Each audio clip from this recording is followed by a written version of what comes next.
Hello, ladies. Hello, maidens. We wanted to create these short videos for you with Steph to share with you how we embrace our own instinctive nature. So this is a word from us to give you also context or ideas on how to navigate these energies for yourself in your day-to-day life. So tell us, Steph, what was your experience with the Maiden Archetype? Awesome. Thank you, Cami. Hi, ladies. So, Maiden for me is the hardest archetype to turn off. Like, I really feel very identified with it. And I'll tell you a little bit why. But so, my personality and my soul card in Tarot or in tarot cards is the Chariot, the number 7. That's the major arcana. And that's been my life, really. It's that chariot. It's always on the go, it's always moving with a clear goal and path ahead. But as I learned the hard way, moving just because of moving or doing just for the sense of doing is not fulfilling. And so, especially, I have a really hard time letting go of this because, as you know, we live in a society where being busy is being rewarded all the time. So it's like feeling in this never ending hamster wheel, Hamster which is wheel, kind of like hard to yeah. get out.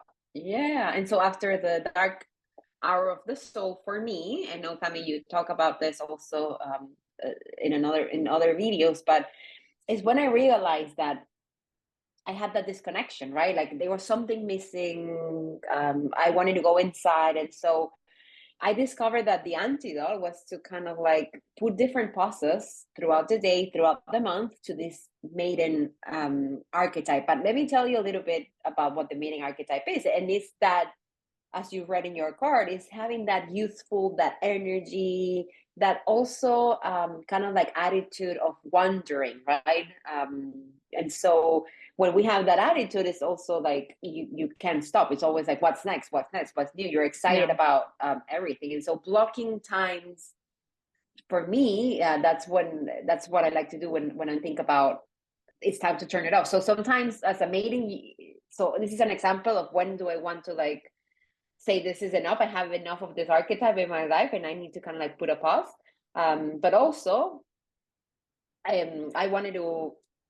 Also, it's just setting an intention on a day-to-day basis, right? It's like, okay, so I'm going to use this energy. I need to be a maiden in certain aspects of my life, and this is also the other example that I wanted to give. For instance, I live in a world surrounded by males, right? I work with a lot of males during finance during the day. I have 3 kids, 3 boys. And so, and I've always, since I have memories, I'm like surrounded by guys. So for me, I like to use the maiden archetype to remind myself that I have that feminine, useful characteristic of the maiden within me, and I need to bring it up.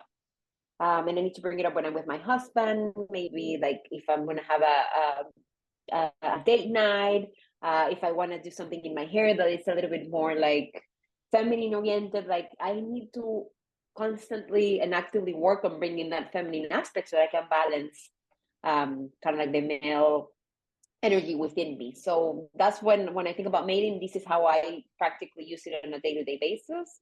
So remember to turn it off at times when it's the energy, the motivation, the go, go, go. But also bringing that feminine, youthful creativity, kind of like or wondering of the world that the maidens have as well. that's Cami, I don't right. know I if you think want like to one of the bring up something challenges, else like you said, like to summarize it, like one of the challenge for a maiden is to learn how to turn it off. and let it go. So exactly, like how to use it. Like we're very familiar with how to use it. Now we need to learn how to turn it off or turn it on in a specific moments and turn it off in others.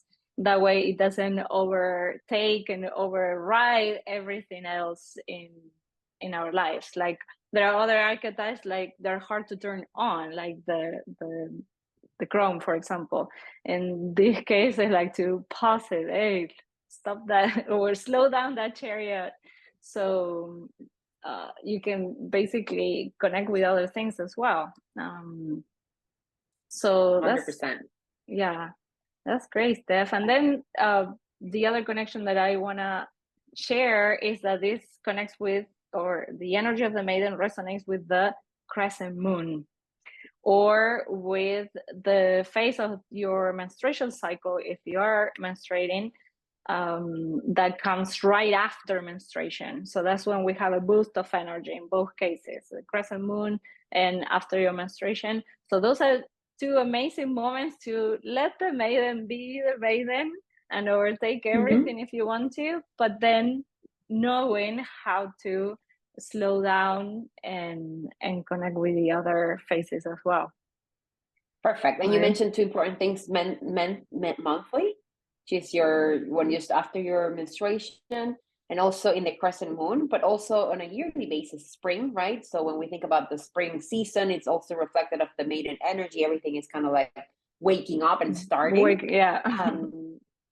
And then also the word that we use in our wheel, it's awakening. So for us also that comes with the maiden archetype. Yeah, they're like this stretching and okay, I'm ready for the day. That sensation. Exactly. There. So all right. Exactly. So hopefully this is helpful. Yeah. Hopefully this is helpful.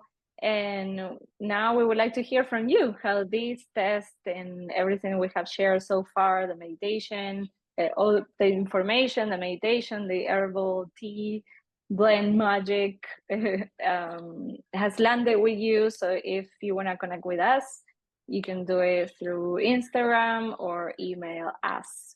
Thank you.